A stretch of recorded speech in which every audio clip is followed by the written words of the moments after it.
Bienvenue dans cette deuxième édition de For Good, le nouveau rendez-vous dédié à la transformation de votre entreprise. Ici, pas de théorie, mais du concret grâce au partage d'expériences de pionniers du business à impact. Et pour ce faire, j'ai à mes côtés Thomas Brezard. Salut Thomas. Bonjour. Je rappelle que tu es le directeur perma-entreprise de Norcis. Tu es également le coprésident du mouvement Bicorp en France. Et aujourd'hui, nous avons le plaisir d'accueillir le directeur du développement durable du groupe Bouygues et président du C32, Fabrice Bonifay. Bonjour Fabrice. Bonjour. Avec nous également le PDG d'AXA Climate, Antoine Denoy. Bonjour Antoine. Bonjour. Et enfin, la fondatrice du cabinet Utopie, Elisabeth Laville. Bonjour Elisabeth. Bonjour à tous les trois et merci d'avoir répondu présent. La régénération, un terme qui prend de l'ampleur, simple tendance ou véritable transformation. Nos trois invités sont tous experts de cette nouvelle façon de penser la relation qu'entretiennent les entreprises avec les écosystèmes dont elles dépendent. Et en leur compagnie, nous nous demanderons pourquoi la régénération a-t-elle le vent en poupe ? Quels nouveaux horizons cela ouvre-t-il pour les entreprises ?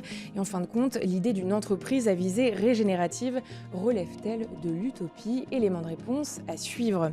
On vous l'a dit, ici c'est du concret et aujourd'hui on revient pour vous sur des entreprises en quête d'un modèle régénératif avec des succès pour certaines et des ratés pour d'autres.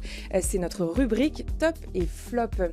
Et puis c'est la promesse de cette émission, vous ne partirez pas sans solution grâce à la découverte d'un outil for good. C'est notre séquence Good to Know et ce mois-ci on vous parle perma-entreprise. C'est parti.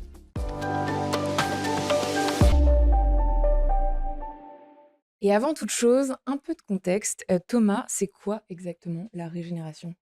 Alors la régénération, c'est sans doute le nouvel impératif de transformation du monde de l'entreprise. Pourquoi ? Parce que déjà la régénération, c'est un formidable potentiel qui nous vient du monde agricole. Ce monde agricole qui, on l'a vu récemment, passe par des diverses crises et donc a besoin de se réinventer, a besoin de repenser son rapport au vivant dont il dépend pleinement.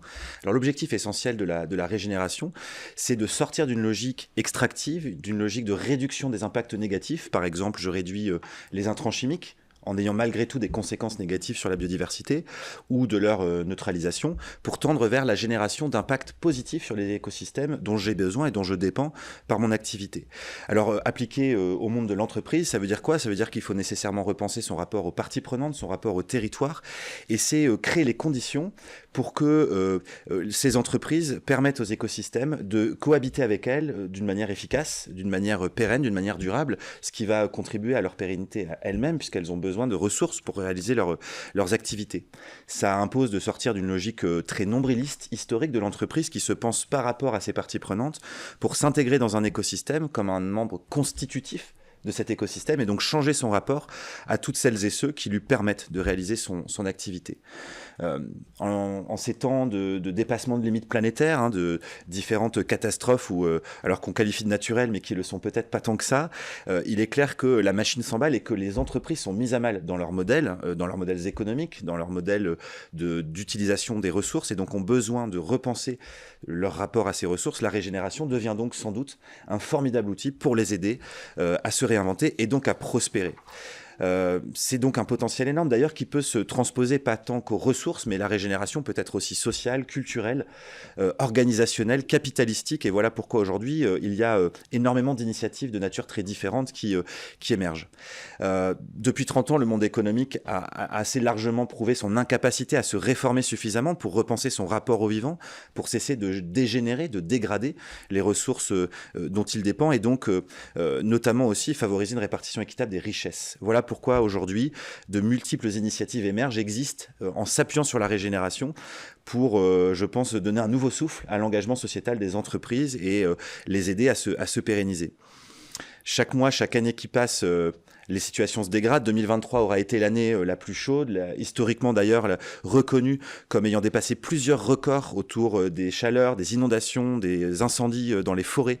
Sans vouloir être trop alarmiste, il y a quand même un sacré sujet pour les entreprises qui vont dépendre de ces situations-là et vont finir par avoir des modèles économiques qui seront trop mis à mal. Je pense par exemple à ces chiffres qu'on a pu voir récemment sur les défaillances des entreprises en France sur les 2 dernières années qui ont doublé.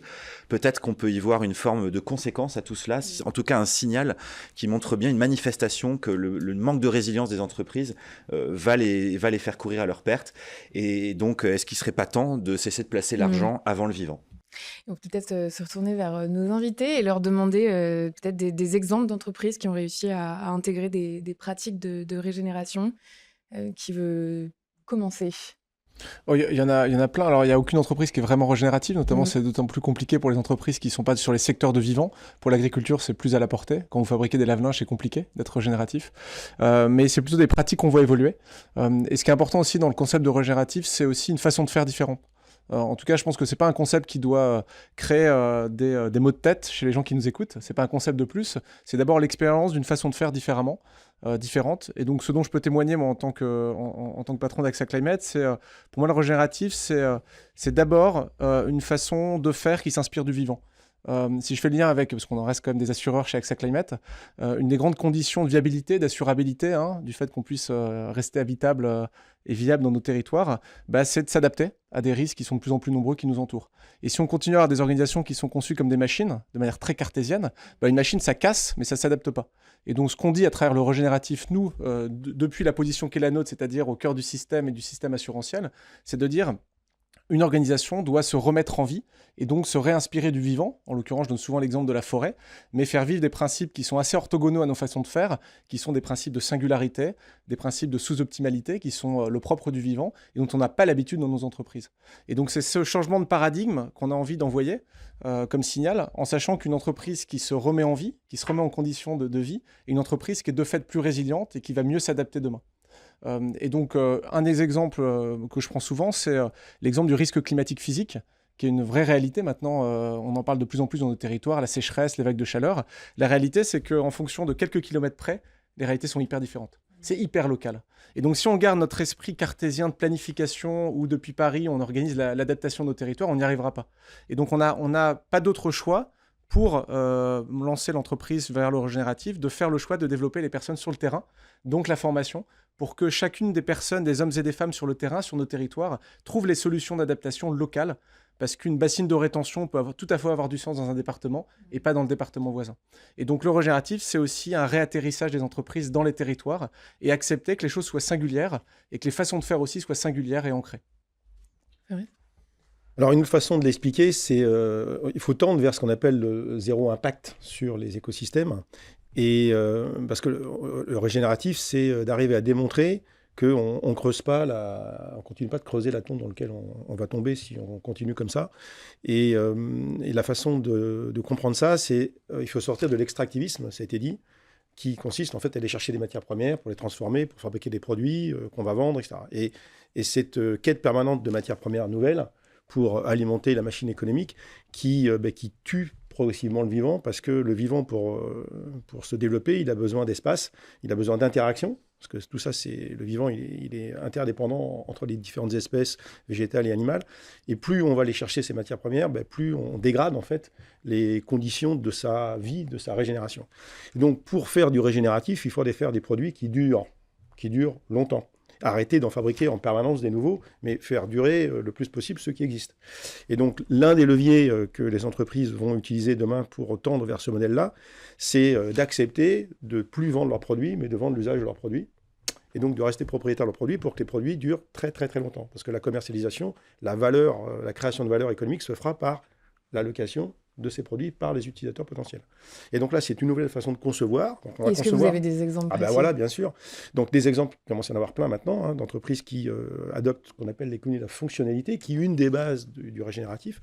Donc je vais vous donner un petit exemple d'une boîte là, qui est en train d'émerger, là, qui fabrique des scooters électriques, ça s'appelle Mobion. Et d'habitude, un scooter électrique, c'est avec les règles comptables d'aujourd'hui, les entreprises qui les vendent, ils les vendent pour que ça dure 4-5 ans, et puis après, on les met à la poubelle, puis on en fabrique d'autres. Bon, ça, c'est pas vraiment regen. Donc, l'objectif, c'est de faire des scooters qui, potentiellement, peuvent durer 50 ans. Voilà. Donc, du coup, on ne va pas les concevoir de la même manière. On va un peu surdimensionner tout un tas d'éléments du scooter. Et puis, surtout, ils vont être ultra réparables, au cas où, parce qu'en fait, en 50 ans, il peut y avoir quelques petits accidents de la vie, quoi. Et ça, ce modèle-là, il est ultra durable. Pourquoi ? Parce que, d'abord, on va vendre l'usage du scooter et pas le scooter lui-même. Et puis, in fine, comme il reste la propriété de l'industriel, il va mieux comprendre comment recycler in fine les éléments constitutifs pour éviter d'aller devoir taper dans les économies extractives qui participent à la destruction du vivant. Donc la logique finalement de l'économie de demain, ça sera de pouvoir jouir de tout, mais sans forcément tout posséder. Et ça, c'est une nouvelle forme de liberté, quelque part. Et donc, ce n'est pas du tout le retour aux temps anciens, au Moyen-Âge, de se retourner, comme je dis souvent, aux dentistes des années 80 ou aux machines des années 30. Non, on va pouvoir continuer d'utiliser le meilleur de ce que la technologie nous a apporté, mais avec plus de mutualisation. Donc, il faut qu'on intensifie l'usage des objets du quotidien. Parce que quand on regarde froidement à quel pourcentage d'utilisation on utilise des objets du quotidien, c'est affligeant de petitesse. Donc la voiture, c'est à peu 4% du temps. Les bâtiments, c'est entre 20 et 25% du temps. Les objets du quotidien, il y a eu d'ailleurs une enquête très amusante qui a consisté il y a quelques années. Ils ont pris plusieurs familles et ils leur ont demandé à ces familles, donc sur plusieurs continents, au Mexique, aux États-Unis, en France, au Canada, de sortir tout ce qu'ils avaient chez eux. Mais tout. Le coton-tige, tout, enfin, que des trucs, et de tout mettre devant la maison. Et puis ensuite, ils ont demandé aux familles de classer en 3 tas. Le premier tas, des objets du quotidien qu'on utilise tous les jours, donc au quotidien, des objets qu'on utilise de temps en temps, et puis tout ce qu'on n'utilise jamais. Il y a Pareto qui s'applique aussi pour ça, donc il y a 80% des trucs qu'on a chez nous qu'on n'utilise jamais. Mais tout ça, c'est des matières premières transformées avec de l'énergie, qui participent à la destruction du monde. Et donc, on s'est dit, finalement, il va falloir qu'on fasse émerger un nouvel imaginaire que, l'accumulation, c'est pas ça qui est heureux. Ce qui est heureux, c'est l'utilisation quand on en a besoin. Et donc, ce nouvel imaginaire, il va falloir le faire émerger pour que les entreprises qui sont à visée régénérative et qui vendent de l'usage puissent vivre dignement de leur nouveau business. On va l'évoquer de nouveau dans notre débat.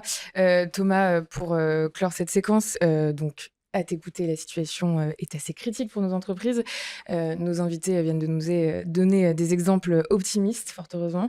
Est-ce que toi, tu peux nous en partager un, peut-être ? Je pense surtout peut-être avec Elisabeth, lui proposer d'évoquer des cas d'entreprises qui ont vraiment appliqué l'économie de la fonctionnalité. Il y en a beaucoup, je pense à des Kiloutou, à des Elis, à plus récemment des Michelin. Est-ce que tu as des exemples à partager ? Il y a beaucoup d'exemples. Peut-être pour revenir juste sur le concept, moi c'est vrai que je vais jouer le rôle de la circonspecte dans cette table ronde, je pense, parce que depuis 30 ans que j'ai créé Utopie, les termes qu'on désigne, qu'on utilise pour désigner ce dont on parle et ce sur quoi il faut que les entreprises travaillent, qui a été évoqué par Fabrice et Antoine, changent. Et ça change tous les ans, tous les 2 ans. Après, on a des retours parfois. C'est l'histoire. Donc moi, quand j'ai commencé, on parlait de citoyenneté. Ensuite, on est revenu de Rio, on a parlé de développement durable. Ensuite, on s'est mis à parler de RSE et de SG. Ensuite, on s'est mis à parler... Et puis, il y a d'autres termes qui arrivent. Dans ce qu'a dit Fabrice, il y en avait pas mal. La fonctionnalité, la mutualisation. Chaque sujet est un concept et un monde en soi. Après, on a parlé d'impact plus récemment. Et voici donc venir le régénératif. Alors, ce qui est intéressant c'est de se poser la question sur ce qu'apportent les mots. Pourquoi on change de terme. Chaque terme a le mérite de mettre en lumière un aspect particulier qui peut orienter les efforts des entreprises. Ça a été dit, le régénératif, pour moi, il amène notamment 2 idées importantes. La première idée, c'est que être moins mauvais, ça ne va pas suffire, c'est-à-dire réduire les impacts négatifs, ça ne suffit pas. Mais je vais revenir là-dessus, parce que dans la plupart des entreprises, ça n'est pas encore fait. Et donc, je comprends que ça soit très sympa d'aller chercher un récit positif sur l'impact positif, justement, et la symbiose avec le monde, le vivant, mais juste, c'est pas du tout ça la réalité. Et le gros du travail à faire, il est encore sur la réduction des impacts négatifs.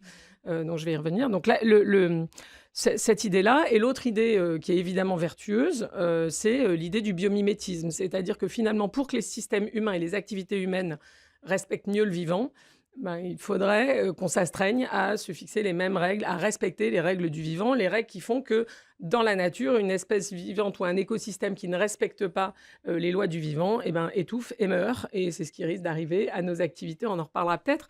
Donc il y a ces 2 messages importants.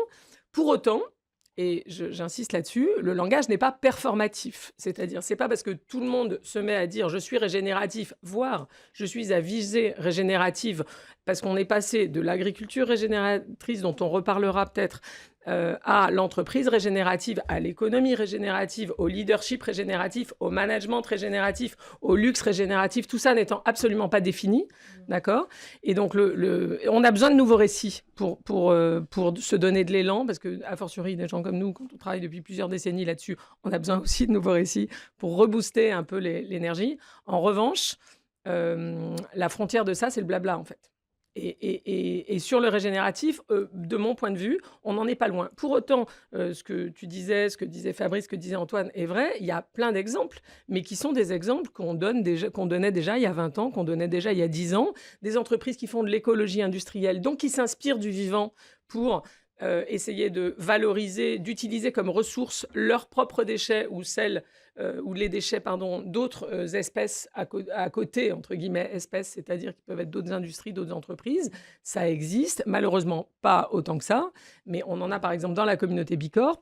Je pense à une entreprise autrichienne qui s'appelle Ostrocel, qui est une entreprise centenaire, qui fait de la pâte à papier, et qui s'est dit pendant le Covid, après un changement d'actionnaire, tiens, qu'est-ce que je pourrais faire pour mieux valoriser mes coproduits. Donc, ils ont des bouts à l'issue du process de production de pâtes. Il leur reste de l'écorce de bois, etc. Et ils ont monté une centrale de cogénération qui produit de la chaleur et de l'électricité qui vendent à la ville voisine, qui fournit quasiment l'électricité de la ville. Il y a 20 000 personnes. Ils ont monté maintenant une usine de production de biocarburants qui produit...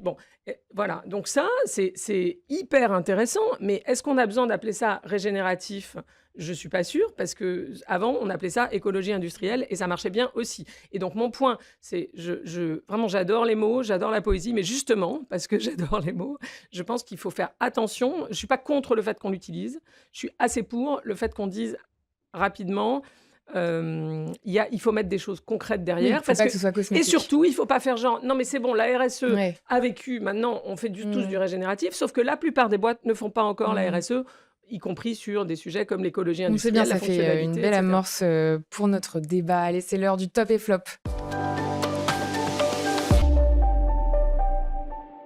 Allez, c'est le top et flop. Et Thomas, on commence par quoi ? On commence par un top qui est une formidable initiative collective qui va sans doute apporter des éléments de réponse à ce qu'évoquait Elisabeth précédemment. C'est un écosystème qui va s'appeler le Regen Écosystème. C'est un collectif d'acteurs qui, depuis très longtemps, s'intéresse à ce sujet, c'est de le théoriser, de le structurer, d'accompagner d'autres organisations dessus, et qui se lance justement pour apporter de la clarification, peut-être demain de nouveaux standards, pour réfléchir ensemble à des communs qui pourront aider l'ensemble du monde économique à se saisir du sujet, mais à sa pleine mesure, et surtout en respectant ce mot qui est important et qui revêt le potentiel qu'on espère, mais qui pourrait finir comme bien d'autres avant lui, c'est-à-dire devenir un concept qui permet surtout un joli coup de peinture. Alors pour vous en parler, je vais vous lire leur manifeste, qui a le mérite d'être très court et à mon sens résume extrêmement bien l'intention qu'il y a derrière la création de ce collectif.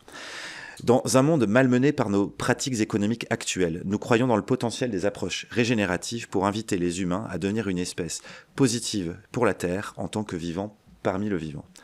Nous sommes un collectif d'organisations œuvrant chacune à sa manière pour l'essor du mouvement régénératif en France. Riche de nos diversités, de nos collaborations existantes et futures, nous évoluons en tant qu'écosystème, une tentative d'incarner nous-mêmes un chemin régénératif. Humble devant cette mission qui est grande et ambitieuse, nous explorons ensemble, sans besoin d'une définition unique et figée, en respectant les singularités qu'évoquait Antoine. En s'appuyant sur nos lignées et référentiels respectifs, nous développons notre capacité collective à reconnaître, faire et raconter la régénération. Voilà le manifeste de ce collectif de 18 organisations, parmi lesquelles l'Oumia, une école qui depuis longtemps propose des formations poussées sur le sujet, comme le Collège des directeurs du développement durable, l'Institut des futurs souhaitables, la Regen School. Et ces organisations se fixent 3 grands objectifs. Faire rayonner l'économie régénérative à travers des actions et des travaux, notamment afin de créer des communs, sensibiliser, accompagner et mettre en chemin les réseaux et clients de ces organisations, et créer des outils, des parcours, des offres, pour revaloriser et rendre accessible l'économie régénérative. Alors, pour terminer, une action récente menée par ce collectif, c'est une initiative déjà de révéler son existence, de se faire connaître, et une action collective qui a été assez marquante, puisqu'il y a plus de 1800 personnes qui se sont manifestées pour être tenues informées et pouvoir adhérer progressivement à cette initiative, ce qui en dit long sur l'intérêt porté au sujet, et long sur le nombre de personnes qui ont envie de pouvoir s'appuyer sur le régénératif demain pour faire advenir une autre économie. Et ton flop alors ? Alors le flop, là c'est une annonce relativement récente d'une évolution extrêmement importante du principal organisme qui accompagne et certifie les stratégies bas carbone des multinationales dans le monde, la Science Based Target Initiative, qui a fait un virement de bord en décidant d'autoriser la considération de la compensation carbone dans le Scope 3. Alors ça devient un tout petit peu technique, mais pour le dire très clairement, cela revient à dire que demain, n'importe quelle grande entreprise qui veut prouver qu'elle a une stratégie qui permet de réduire à peau de chagrin ses impacts négatifs pourra désormais en fait continuer à faire comme avant, simplement en plantant quelques arbres à côté, pourra dire c'est bon, on a fait le job. Et ça, c'est absolument pas du tout régénératif si on s'en tient à ce que nous venions d'évoquer. Ils ont rétropédalé, hein. C'est fini. Le communiqué est sorti, ils reviennent aux règles antérieures. Donc le problème est réglé. 10% de compensation maximum, c'est ça? Non, même pas. Même pas. Donc, en fait, oui, il y a eu une tentative. Il y a eu une tentative de Jeff Bezos, parce qu'en fait, c'est le Bezos. danger est là. C'est ça le message. Le flop, c'est que le danger est là. Ça met en exergue, en tout cas, une démarche. Mais par contre, il y a eu une telle levée de bouclier par les collaborateurs du SBTi eux-mêmes, d'ailleurs, qui se sont opposés à ça, et le comité scientifique du SBTi, parce qu'il y a 4 comités SBTi, que l'exécutif est revenu en arrière en disant, voilà, fausse annonce, on revient en règle antérieure, donc c'est fini. Alors, ça ne veut pas dire qu'il ne faut pas rester vigilant, mais... Surtout en ce moment, si je peux me permettre. Mais effectivement, ça en dit long sur notamment la gouvernance de ces organisations, puisque le comité technique n'avait même pas été consulté au moment de cette prise de décision, alors même que c'est sans doute le plus à même de définir ce qui semble être juste pour valider scientifiquement la trajectoire climat d'une grande entreprise. Ça montre bien qu'au moment où on a de formidables initiatives comme celle citée précédemment dans le top, on a aussi des tentatives de rendre caduques ces nouveaux potentiels pour finalement maintenir un statu quo. Et ça, c'est un vrai flop parce qu'il y a d'énormes risques, évidemment, dans les jeux de pouvoir à l'œuvre au sein de ces organisations. Et il va falloir que très vite, nous fassions émerger des acteurs majeurs avec des exemples, notamment de réussites économiques de ce que peut apporter le régénératif. Sinon, il y a de fortes chances que ça devienne attention sur ces histoires de réussite économique, parce que si on regarde tout avec la valeur de l'argent, dire voilà, si ça gagne de l'argent, c'est que c'est bien. Non, mais je pense que si on reste vivant, c'est que c'est bien. Et je pense que l'argent, c'est un moyen pour rester vivant. Mais si on regarde simplement, si la seule validité en fait d'un modèle, c'est sa capacité à générer du cash, on n'a absolument rien compris sur ce que c'est le régène. Pour moi, le régène, c'est pas ça. Le régène, c'est notre capacité à durer. À préserver la vie. Voilà, l'argent, c'est qu'un moyen de la durée. Une petite nuance quand même. Et justement, on termine cette séquence par une question pour vous, chers invités. Est-ce que vous avez des exemples à nous donner pour illustrer les risques encourus par les entreprises qui contribuent à la dégradation des conditions de vie sur Terre ? Alors moi j'en ai deux peut-être qui sont les deux d'ailleurs c'est des faillites hein, donc c'est pratique comme ça met bien l'épouvantail. Au moment des incendies post-incendie en Californie, il y a deux boîtes assez majeures qui ont fait faillite. Une boîte qui faisait de l'électricité qui s'appelle PG&E, qui était une des plus grosses boîtes de services publics en Californie, qui a été accusée d'être à la cause en fait du départ d'incendie sur des installations électriques mal sécurisées, etc. Et ils ont fait face à, c'est un sujet d'assurance, de telles demandes de pénalités, compensations, etc., qu'ils ont dû plier boutique. Et toujours en Californie, et la même année 2019, et sur la même cause, une compagnie d'assurance qui s'appelle Maersk Property and Casualty, je crois, a fait faillite pour la même raison. Alors eux, ils n'étaient pas la cause. En revanche, c'était le premier assureur des maisons californiennes et incapable de faire face. Donc il y en a un qui est la cause, l'autre qui est la conséquence. C'est ça qui est intéressant. On voit. Et c'est un peu dramatique, mais dans un contexte dramatique, ou dans un contexte d'extrême climatique, comme malheureusement on va en vivre de plus en plus dans les années qui viennent, on voit que celle qui est la cause et celle qui est la conséquence, quelle que soit leur position dans la chaîne, elles ferment boutique toutes les deux. Messieurs. Ce qui est intéressant, c'est sur l'assurance. En fait, les assureurs se retirent. Si l'assureur lui-même ne se transforme pas et reste un acteur financier qui prend des décisions opportunistes d'assurer ou pas en fonction d'une rentabilité, en fait, l'assureur ne va pas faire son job et ne va pas contribuer. Et donc, le principal risque qui m'amène maintenant à aller voir les entreprises avec ce thème, c'est le thème de l'assurabilité. C'est-à-dire, est-ce que ce que vous allez mettre en place est assurable et viable dans un monde imprévisible ? Et ce qui est très intéressant, et on rejoint le sujet du régénératif, c'est l'écosystème. C'est-à-dire que si vous allez voir, par exemple, Saint-Gobain, et vous dites, est-ce que le bâtiment que vous allez demain mettre en place, auquel vous allez contribuer, est assurable ? Le premier réflexe probablement de Saint-Gobain, c'est de dire, mais moi je fais du plâtre, je fais du verre, et ça c'est des matériaux qui sont de bonne qualité, qui sont viables. Mais c'est pas la question. La question c'est le bâtiment. La question c'est le territoire. Et donc en fait chacun, si on reste dans notre couloir de course en silo, Saint-Gobain qui fait des matériaux, L'Oréal qui fait des cosmétiques, ainsi de suite, on va perdre la vue de la viabilité globale du territoire. Et donc en fait là où la mue se fait pour l'assureur et elle est intéressante, c'est de dire comment on crée des produits d'assurance de transition qui seront écosystémiques. Parce qu'on aura compris les bénéfices induits d'une résilience globale, et ben on sera à même de garder de la capacité. Moi, je suis toujours déprimé par un préfet, je ne révélerai pas la région, mais avec qui je déjeunais, et qui me disait c'est un drame parce qu'on sait qu'il y a un risque d'inondation très important sur ce bassin versant, et on ne trouve pas les financements pour construire des digues. Et là, il nous ramène à nous notre volonté d'assureur, notre capacité d'assureur de comprendre tous les bénéfices de résilience induits par une protection globale du territoire sur tous les habitants, les biens et les entreprises. Tant qu'on n'est pas capable de donner un gain à la résilience, les assureurs iront pas. Et ça, c'est ça, en tout cas, moi, ce qui m'amène à me lever le matin maintenant pour les prochaines années, c'est d'arriver à créer des conditions de viabilité, d'assurabilité, parce que là, ça fait bouger les boîtes. Quand vous dites à un chef d'entreprise, ta boîte, elle n'est pas assurable demain, là, on a un levier. Allez, place à notre débat.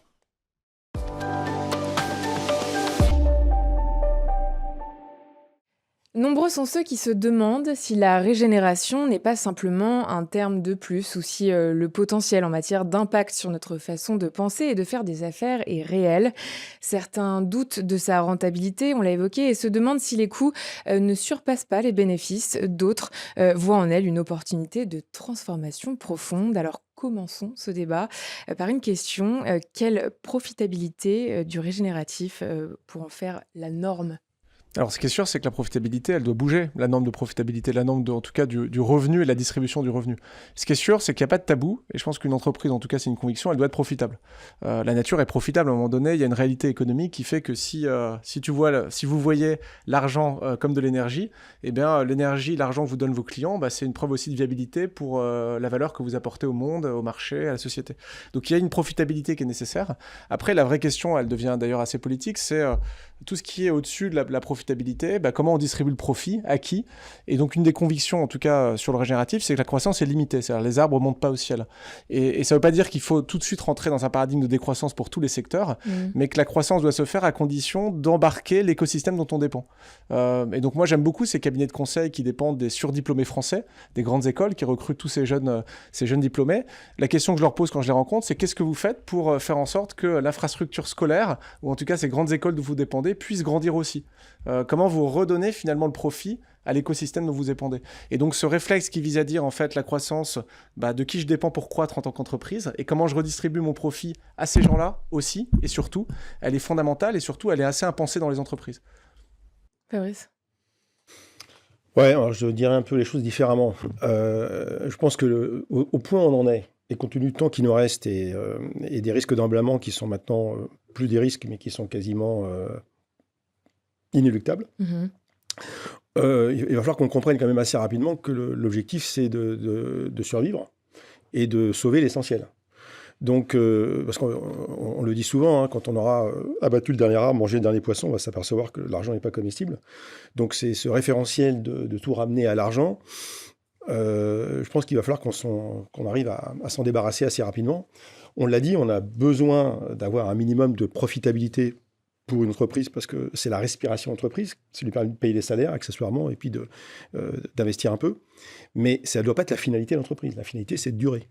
Et pour durer, il va falloir ralentir le non essentiel. Donc en fait, la première question qu'il faut se poser pour aller vers le regen, c'est pas d'en vouloir rendre plus verts des produits qui ne devraient plus exister, parce que ça n'a pas beaucoup de sens, mais de rendre plus verts des produits essentiels.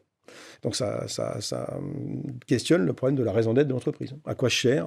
Est-ce que je sers au-delà de mes clients ? Est-ce que je participe quelque part au bien commun ? Et est-ce que mon activité économique, est-ce que dans mon process, est-ce que j'ai inclus dans mon process les sommes qui sont nécessaires pour pouvoir produire sans polluer ? Mais pas sans polluer un petit peu moins, sans polluer du tout. C'est le problème de la mort rapide et de la mort lente. Le but, c'est pas de ralentir simplement, c'est d'aller vers le net zéro impact. Et à partir de cette notion de profit, cette notion de performance, c'est moins en cash flow qu'on va la mesurer demain, mais en capacité de durer. Parce que finalement, le vrai objectif pour une boîte, c'est de durer. Et donc ça, c'est tous les imaginaires de la performance qu'il faut pouvoir remettre sur la table, parce qu'aujourd'hui, les managers les plus emblématiques sont ceux qui génèrent le plus de cash. Mais demain, les managers les plus emblématiques, ce sont ceux qui vont pouvoir démontrer, qui vont pouvoir durer longtemps. Pourquoi ? Parce qu'on est confronté, ce que les époux Meadows avaient déjà mis en évidence il y a 50 ans dans Limit to Growth sur la macroéconomique. Oui, la croissance infinie dans un monde fini en ressources, c'est pas possible. Mais maintenant, on est confronté à ça en microéconomie. Alors, pourquoi on est confronté à ça en microéconomie ? Parce qu'une entreprise, pour faire son chiffre d'affaires, eh bien, a besoin de matières premières et d'énergie. Et encore, jusqu'à peu de temps, il n'y avait pas de limite sur l'utilisation des matières premières et pas de limite sur l'utilisation de l'énergie. On était dans une espèce d'illusion du no-limite sur ces sujets parce que la planète était très grassouillette et qu'il y avait des réserves partout. Mais on a tellement surexploité avec nos milliards de machines, c'est qu'on arrive dans la décennie et même dans le siècle où tout un tas de matières premières critiques qui sont nécessaires pour le business sont au stade d'extraction, au stade d'exploitation, où on a passé le pic. Et quand on a passé un pic, après on arrive dans la descente. Je vous donne un exemple pour le cuivre, qui est un métal important de ce qu'on appelle la pseudo-transition dont on parle partout. Il y a 30 ans, on était à $107 la tonne. Aujourd'hui, on vient de dépasser, j'ai appris à $12 000 la tonne. Donc tous ceux qui font des projections sur une utilisation toujours croissante de ce métal pour leur business, on va être confronté à la limite. Donc aujourd'hui, on arrive dans des business où on commence à arriver, on perçoit ce qu'on appelle des conflits d'usage, où tout le monde veut les mêmes matières premières, mais il n'y en aura pas assez pour tout le monde. Donc la capacité de résilience, la capacité de shifter le modèle d'affaires pour pouvoir moins dépendre de ces matières premières critiques, pour pouvoir durer, c'est ça que de plus en plus les actionnaires vont devoir regarder. Dis-moi de quoi tu dépends, et je te dirai si je mets de l'argent chez toi, ou si je mets de l'argent ailleurs, parce que le référentiel de performance demain, je le répète, ce ne sera pas la génération de cash, ce sera la capacité à démontrer qu'on peut durer dans un monde qui se contracte sur ses flux physiques, la viabilité, sur ses matières premières. La viabilité. Il faut bien comprendre ça. Et donc, moi, quand j'interviens dans les comités de direction, dans les conseils d'administration, je leur dis, mais regardez le modèle économique de l'entreprise et sa dépendance, d'ailleurs, c'est sa dépendance à la biodiversité, sa dépendance aux ressources. Et si vous arrivez à démontrer que il n'y a pas trop de dépendance, parce qu'elle a su diversifier ses matières premières. Mais ce n'est pas une question de soutenabilité faible, de dire on va remplacer telle matière première par une autre. Non, on l'a fait pendant des années, ça ne marche pas non plus. Ça. C'est comment arriver à ne plus générer d'externalités négatives. Et c'est possible. Comment est-ce qu'on fait, justement? Est-ce qu'on laisse le concept évoluer organiquement, ou est-ce qu'on devrait plutôt envisager un cadre réglementaire spécifique? De toute façon, la réglementation, c'est la voiture balai du système. La réglementation arrive quand il y a une majorité d'acteurs qui le font déjà. Parce que sinon, il y a de telles forces de lobbying qui fait que ça n'émerge pas spontanément. Donc, avant d'arriver à la réglementation, qui arrivera un jour, parce que de toute façon, on voit bien ce qui se passe, quand ça devient intolérable, l'État finit par réguler. Mais si on attend, comme on l'a toujours fait, que la régulation arrive, on sera tous grillés. Là. Donc, avant d'en arriver là, il faut des cadres volontaires. C'est ce qu'on appelle la soft law, qui devient souvent la hard law un peu plus tard. Il faut créer les conditions de la soft law, donc créer des cadres volontaires, des normes, dans lesquelles les entreprises vont les adopter d'une façon volontaire pour progresser. Donc, c'est des référentiels, ça peut être des labels, ça peut être tout ce que vous voulez. Et comme je dis souvent, un rang motivé entraîne le banc.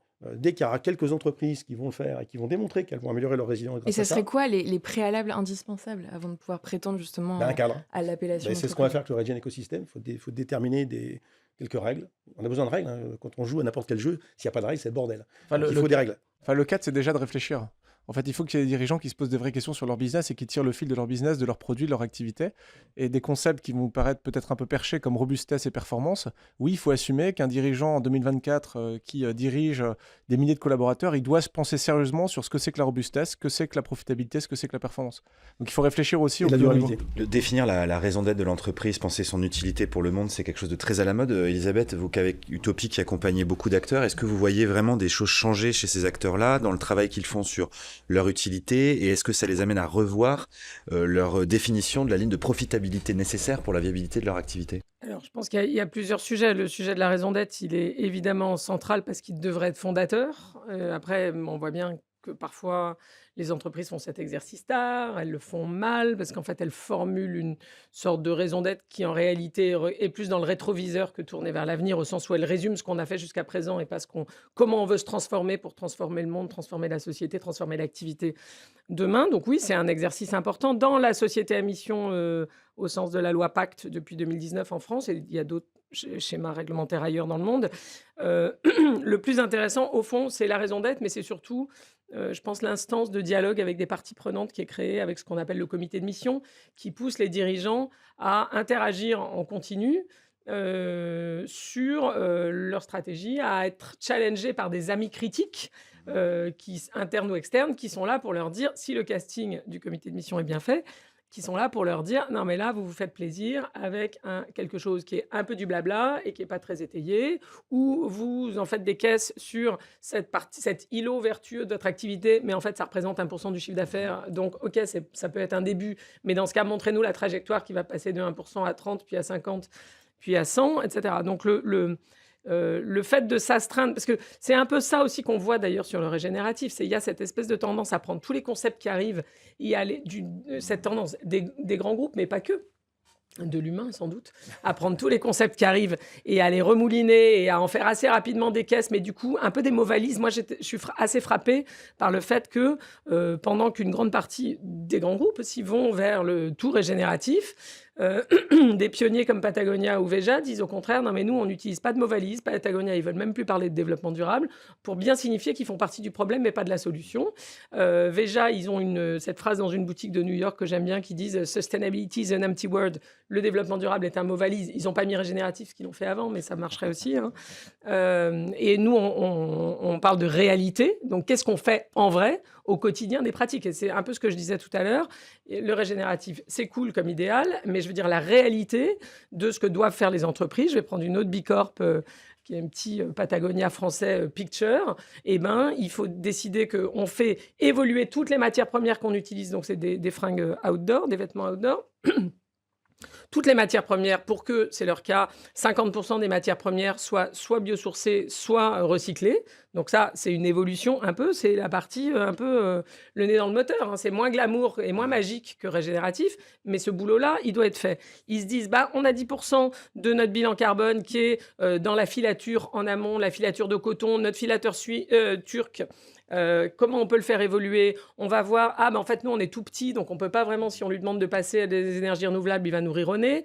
Il bosse avec Decathlon. On va aller voir Decathlon et ensemble, on va retourner le voir pour l'aider, ce qui a été fait, à passer à 40% d'énergie solaire. Bon, c'est du boulot un peu minutieux et un peu technique. Donc, ce que je veux dire, c'est qu'il y a un espèce d'effet comme ça, un peu magique positif dans le régénératif, ce qui, à mon avis, explique son donc vous dites que succès. c'est une sorte d'outil marketing, un peu comme mais le bio pour l'industrie les mots ont un agroalimentaire. pouvoir, donc il faut les utiliser pour le pouvoir qu'ils ont, en l'occurrence le pouvoir de motiver les gens, d'éviter aux chefs d'entreprise l'éco-anxiété, parce que le chef d'entreprise, il est comme tout le monde, si on lui dit « Non mais en gros, chouchou, regarde ton modèle économique, regarde ton activité, dans 30 ans, t'es pas assurable, et de toute façon, t'auras plus rien, parce que regarde PG&E qui a fait faillite », donc, ça ne va pas les motiver à trouver des solutions, même si les entrepreneurs sont, a priori, en tempérament, plutôt du côté de « j'essaie de trouver des solutions ». Parfois, ils trouvent des solutions foireuses, il faut quand même le dire. Donc, pour leur éviter l'éco-anxiété, on peut dire « regarde, ton business model peut devenir régénératif, c'est possible de réinventer ton activité dans les limites planétaires, de l'inscrire dans ce qui préside au fonctionnement des écosystèmes depuis avant que l'humanité existe. D'accord ? C'est possible. » Donc ça, c'est la bonne nouvelle. Par contre, le boulot à faire, c'est un boulot difficile. La question de se limiter, c'est difficile pour l'être humain en général, l'être humain dirigeant d'entreprise en particulier. Donc, mais on a des exemples. Sur la limitation. J'essaie d'illustrer par un exemple à chaque fois. Sur la limitation de la croissance, moi, il y a un exemple que j'aime bien, qui n'est pas une Bicorp, qui est une entreprise américaine qui s'appelle Zingerman, qui est dans le Michigan, qui est une entreprise qui a commencé avec un delicatessen. Et à un moment, le truc marchait très bien. Ils étaient dans tous les guides touristiques. Il y avait énormément. Donc, pression à la croissance. Ils commençaient à avoir des gens qui venaient les voir d'autres États américains, de Californie, machin, qui disaient « Ah, on veut créer, un peu comme McDo, des franchises de votre truc, ça marche super bien, etc. » Et ils ont réfléchi, ils ont dit « Non, mais nous, on est là pour servir. » Ils n'ont pas dit régénérer, parce que c'était avant, mais ils auraient pu. Cette communauté-là, de Ann Arbor, Michigan, l'hyper local. Et ils ont dit, en fait, au lieu d'aller croître partout, parce qu'on a aussi besoin de donner des opportunités de progrès à nos salariés, mais au lieu d'aller créer plein de Zingerman partout, on va se redéployer localement. Donc, c'est pas une restriction. On s'empêche pas de croître, on s'autorise à croître, mais de manière locale et donc modérée. Ils ont fait quoi? Ils ont regardé tous les produits, on parlait des dépendances tout à l'heure, tout ce qu'ils importaient de loin. et qui n'était pas justifié d'importer de loin. Évidemment, si vous importez du poivre ou du café, vous n'allez pas le produire dans le Michigan demain matin. En revanche, il y a plein d'autres choses qu'ils importaient de loin aux États-Unis ou ailleurs. Et ils ont dit, à chaque fois qu'on importe quelque chose de loin, en fait, on va recréer un business local qui va créer des emplois, des perspectives de progrès pour nos salariés, parce que les salariés sont associés au capital et généralement dirigeants de ces entreprises-là. Et c'est devenu un écosystème d'une quinzaine d'entreprises. Donc, ils importaient de la pâtisserie, ils ont créé une pâtisserie. Ils importaient de la confiserie, ils ont créé une confiserie. Ils importaient du café, ils ont créé au moins l'entreprise de torréfaction localement, etc., etc. Et tout ça, ça crée de l'emploi, c'est au service de la communauté et ça limite la croissance. Et un des cofondateurs, j'aime bien quand on lui demande dans les conférences, mais pourquoi mais vous n'avez pas l'impression que vous privez d'opportunités?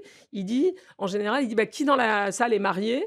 Et à tous les gens qui ont levé la main, c'est-à-dire la majorité en général, il dit, mais vous n'avez pas l'impression de vous priver d'opportunités? Bon, c'est aussi débile que ça. Évidemment que il pourrait décider qu'en fait, il préférerait être McDo et être partout dans le monde.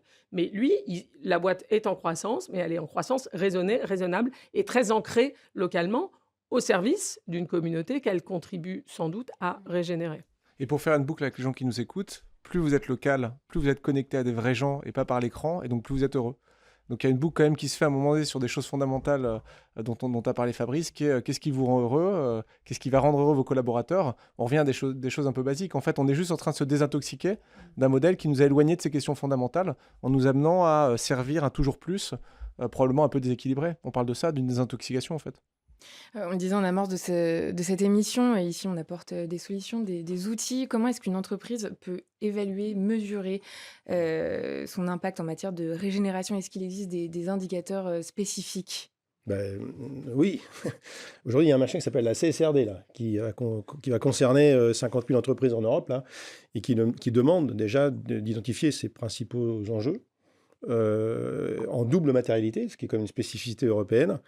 Parce que pendant très très longtemps, on demandait aux entreprises d'identifier ce qui pouvait lui arriver de l'extérieur vers l'entreprise. Bon, et là maintenant, l'entreprise doit identifier ce qu'elle génère elle-même de par son activité sur les écosystèmes dont elle dépend, de manière à déterminer ses impacts positifs, mais aussi et surtout ses impacts négatifs, pour reconnaître que oui, une entreprise, ça crée la valeur économique. Ça permet de payer des impôts, de financer les services publics, payer les salaires. Mais hélas, pendant des années, la variable d'ajustement de tout ça, c'était l'environnement, le capital naturel, qui, lui, n'apparaît pas dans les comptes des entreprises, parce qu'il n'y a pas une obligation de maintenir le capital naturel pour une boîte. Et donc, les entreprises, d'une façon légale, créent la valeur économique en détruisant le capital naturel. C'est quand même anachronique, parce que c'est le capital naturel qui permet de faire l'activité économique d'entreprise. Et avec la CSRD, on rentre dans l'antichambre d'un truc complètement révolutionnaire qui va obliger les entreprises à mettre en place dans leurs comptes, dans leur stratégie d'investissement, les sommes qui vont être nécessaires pour réduire jusqu'à zéro leurs impacts négatifs. Et ça va être audité par les commissaires aux comptes. Ils disent, vous avez dit que vous générez du carbone, très bien, des émissions de gaz à effet de serre. Vous avez une trajectoire qui doit être calée sur la science. Parfait, parce que c'est une obligation réglementaire maintenant. On n'a même plus besoin des SBTI, maintenant c'est dans la loi. Vous êtes à 100 aujourd'hui, vous devez être à 50 en 2030. Expliquez-moi quelles sont les sommes, les investissements que vous allez consentir pour passer de 100 à 50. Et si vous ne dépensez pas ces sommes, eh bien, vous allez devoir passer un environmental warning, comme passer des profit warning dans le temps, pour dire que vous êtes en train de mentir au marché parce que vous ne respectez pas la trajectoire de décarbonation. Et ça n'a rien de révolutionnaire, ce que je viens de vous dire, mais ça va quand même changer complètement la façon de gérer les entreprises, parce qu'il n'y aura pas d'un côté, je gagne de l'argent, puis de l'autre côté, si j'ai un peu de bénéfices, j'essaye d'améliorer un peu mon empreinte. Là, il va falloir que ce soit embedded dans le même lit. Il va falloir qu'en même temps continuer de gagner de l'argent et en réduisant l'empreinte, en même temps. Ça, c'est une nouvelle façon de gérer, de manager l'entreprise. Les entreprises n'ont pas complètement compris encore ce qui va leur arriver avec l'arrivée de la CSRD.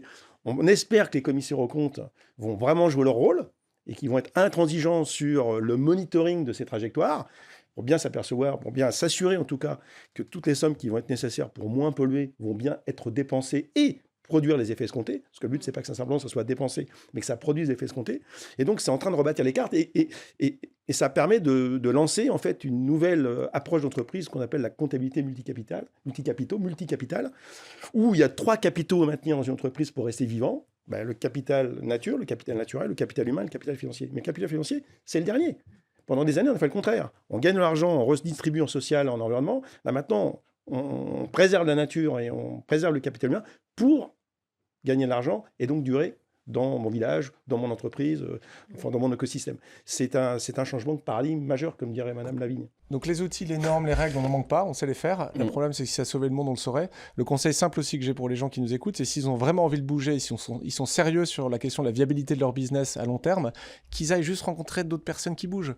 En fait, c'est pas difficile de trouver des gens qui bougent sur le régénératif. Vous avez Thomas, par exemple, qui a bougé sur la permaculture. En fait, le propre de tous les dirigeants qui bougent sérieusement sur ces sujets, c'est qu'ils sont hyper contents de partager. D'ailleurs, la plupart lancent des business de formation pour aller inspirer d'autres entreprises. Donc appuyez-vous sur des gens qu'on fait. C'est vraiment les meilleurs outils, entre guillemets, pour avancer. Et puis il y a le C3D, bien sûr. Comment AXA Climate assure une approche authentique et transparente face aux critiques de greenwashing ? Alors nous, on avait tous les caractéristiques de la grande machine à laver d'AXA. Hein. Donc on vous parlait à quelqu'un qui a réussi à surmonter ça, probablement simplement en étant sincère sur les convictions. Nous, on est 200, on a un bon tiers de scientifiques, ils savent pourquoi ils se battent. Les gens qui nous rejoignent, en fait, j'ai beaucoup d'activistes écologiques très durs, et ils ont compris qu'une partie de la singularité de ce qu'on pouvait aller apporter, c'est de le faire au cœur du système. Et donc, voilà, on l'assume. Et tant qu'on garde, en tout cas, notre liberté de ton, notre liberté de parole, eh bien, on sera très content d'être chez AXA et d'aider AXA.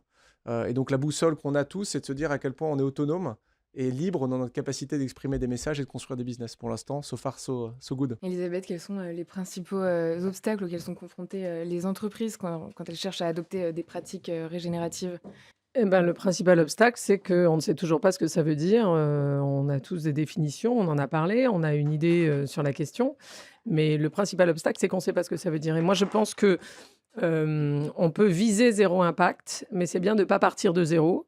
Et je rejoins ce qu'a dit Fabrice sur le fait que avant de dire non, mais alors il faut qu'on fasse un nouveau label, une nouvelle certification régénérative qui mettra 3 ans à être à peu près définie et à mon avis 10 ans à être adoptée par quelques-uns et qui viendra s'empiler sur une pile déjà assez importante d'outils termes existants. Je pense que j'encourage vivement tous ceux qui s'intéressent au régénératif et qui se reconnaissent dans le concept finalement, à aller voir ce qui existe déjà dans les outils qui existent déjà, qui peut les aider à progresser demain matin, pas dans 3 ans, plus 6 ans, plus, etc.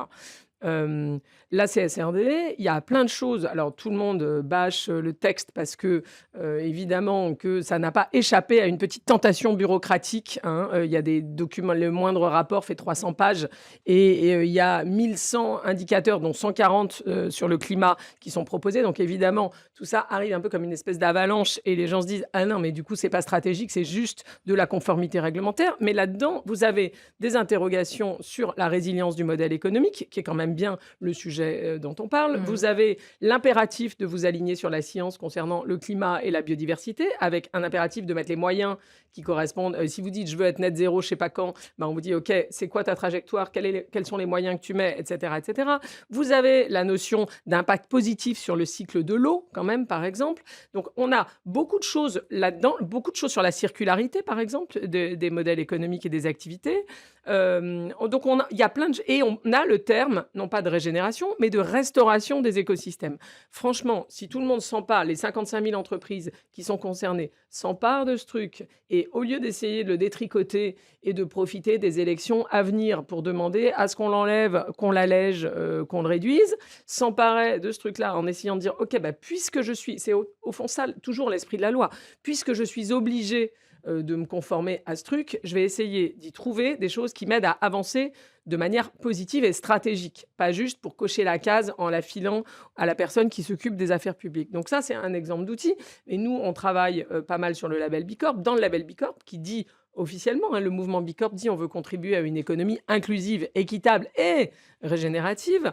Il y a plein de choses là-dedans, notamment tout le volet sur les business models à impact, dans lequel vous avez notamment un business model à impact sur la préservation des ressources, qui est extrêmement précis, qui donne des critères, des points, etc., sur les questions de circularité, de préservation des ressources. Austrocel, que j'évoquais tout à l'heure, l'entreprise de pâte à papier qui fait beaucoup d'écologie industrielle et certifiée Bicorp, cartonne sur cet impact business model-là. Bon, il y a et l'avantage de Bicorp, c'est qu'il y a 8500 exemples en plus à explorer dans le monde. plus les business models en question qui peuvent... C'est un guide, mais ça vous aide à progresser dès demain matin sur le régénératif si vous en avez envie. Donc, avant de dire, ah non, mais tout, de faire table rase du passé. Vous savez, Delphine Orviller, elle dit toujours, quel que soit le sujet, si vous voulez du changement, même radical, il faut se hisser sur les épaules de ceux qui vous ont précédé plutôt que de faire une politique de la table rase. Et je pense que c'est très, très vrai sur nos sujets. Et ce sera le mot de la fin. On clôture ce débat et c'est l'heure de notre dernière séquence, le Good to Know.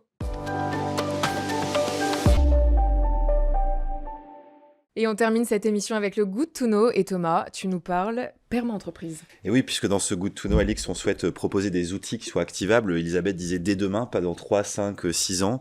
Eh bien, la perma-entreprise peut le permettre. Pourquoi ? Parce que parmi les exemples à suivre, les modèles qui peuvent être mis en place, la perma-entreprise a sans doute une singularité, c'est qu'il existe un livre avec une méthodologie de mise en œuvre qui peut donc être appliquée très rapidement par toutes celles et ceux qui auraient envie de se saisir de la dimension régénérative de l'activité qu'ils veulent développer. Puisque la perma-entreprise, c'est donc un modèle de développement de l'organisation qui a été imaginé par une entreprise de services numériques de 750 salariés, donc il y avait déjà une certaine dimension, 30 ans d'existence, et qui a voulu se réinventer en intégrant la dimension régénérative dans la conduite de son activité, alors aussi bien en lien avec son modèle économique, son modèle d'affaires qu'on a cité, mais aussi par rapport aux ressources humaines, puisque c'était une société de services, donc elle était peut-être moins ancrée sur les ressources naturelles que humaines, et ça vient bien compléter des débats et des discussions qu'on a pu avoir précédemment.